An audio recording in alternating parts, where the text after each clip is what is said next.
pang mayaman. Hello po, good morning. Ayan ang kalat.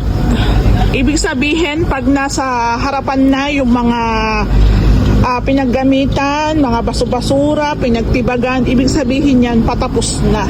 Ayan po.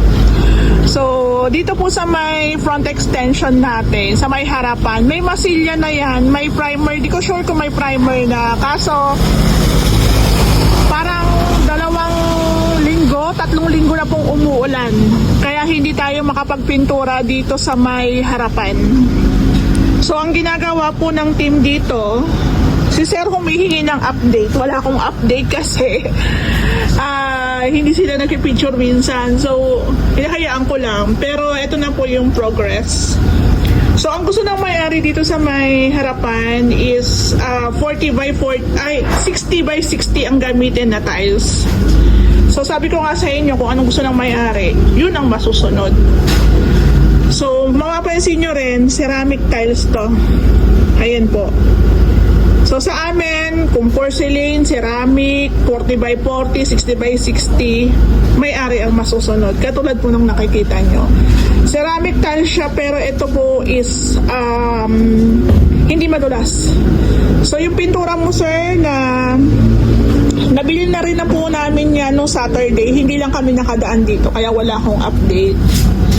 So, dito, sila muna ang gumagalaw kasi may mga inaasikaso pa kami ni Ray. So basically, ang gagawin na lang po dito sa unit ni Sir is painting works kaya yung woodworks. So tinatapos lang po ni Ray yung woodworks sa new lip. May konti na lang siyang balance sa sabelya. Tapos dito naman po ang focus niya para hindi na yung pag ganun-ganon siya. Pag ganun-ganon, at least focus na siya dito sa mas malapit. So, yung sabelya ko patapos na rin yung painting works. Dito, hindi namin pwedeng i-finish yung pintura kasi may gagawin pa po na woodwork. So, madumi yan, maalikabok, magdodoble-doble kami ng gawa. Pero ito naman po, meron na, napahira naman to, pero ang last touch natin dito pag malapit ng i-turnover. So sir, pag nakita mo tong vlog ko, pwede nyo na pong ipa-install yung mga glass dito sa may hagdan, doon sa balcony, pwede naman na po yun. So ito yung hagdan natin.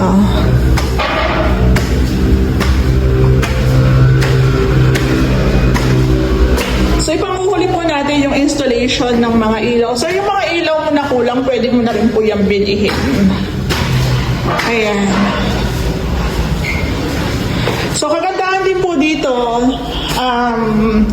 dahil ilang araw na rin pong umuulan, makakasigurado yung may-ari na pag lumipat po sila dito, wala silang ma-encounter na ulan. Kasi kami na mismo ang nakaka-encounter nun. So ayan siya. Tingnan nyo to. Medyo mahaba po kasi ang kanilang dito, ang kanilang bathroom. So, tingnan nyo to yung niya, mayaman din talaga. Shower set, may bathroom niche. Ang ginamit dito is gray. Tapos, ito yung ating pangmayaman na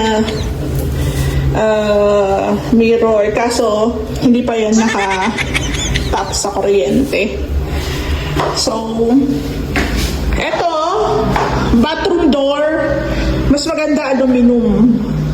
Kasi kahit mabasa, okay lang. Pwede rin pong PVC flush door, kahit mabasa, okay lang.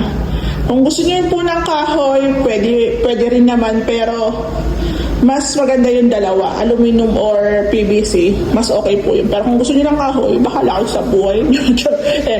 So ito, naka-tiles yan. Mas maganda naka-tiles. Tiles yan. Tsaka po i-install yung ating bathroom door. Maganda rin po pala yung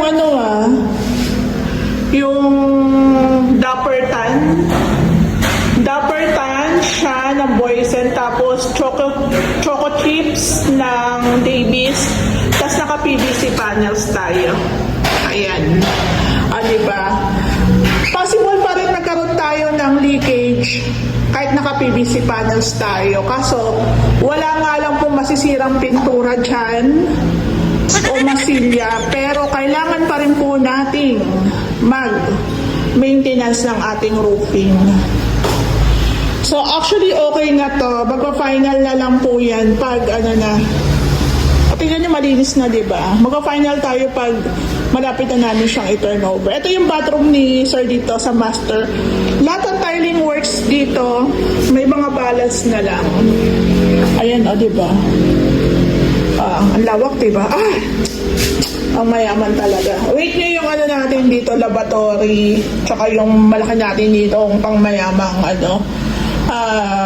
mirror. Yan, o, di ba? So maganda rin, meron pa rin tayong owning doon.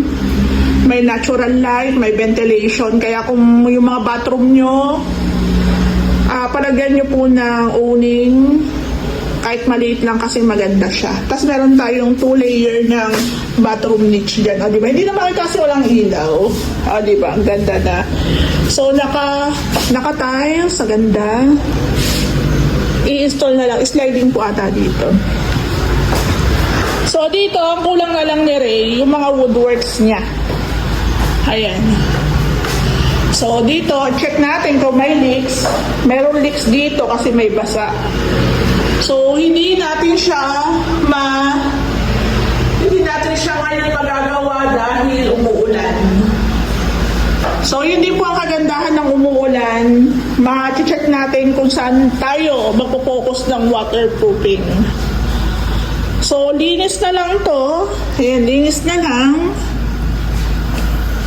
Then, retouch. Installation po ng mga aluminum and glass. Tapos, sir, pwede ka na rin pong bumili ng LED strip light.